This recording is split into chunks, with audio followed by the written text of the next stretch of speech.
In today's video, I'll show you how to enable macros in Microsoft Excel 365. Macros help automate repetitive tasks, but for security reasons, they're disabled by default. To begin, open Microsoft Excel 365 on your computer. Once Excel is open, click on File in the top left corner. From the File menu, select Options at the bottom. This will open the Excel Options window. On the left side, click on Trust Center, then select Trust Center Settings. Now, click on Macro Settings.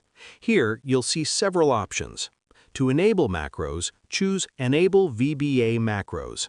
If you want Excel to notify you before running macros, you can select Disable VBA Macros with Notification instead.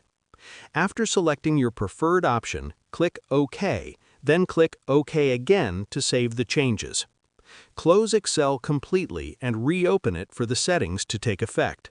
When you open a macro-enabled file, Excel will now allow macros based on your selected setting. That's it. You've successfully enabled macros in Microsoft Excel 365. If this guide helped you, don't forget to like the video and subscribe for more helpful tutorials.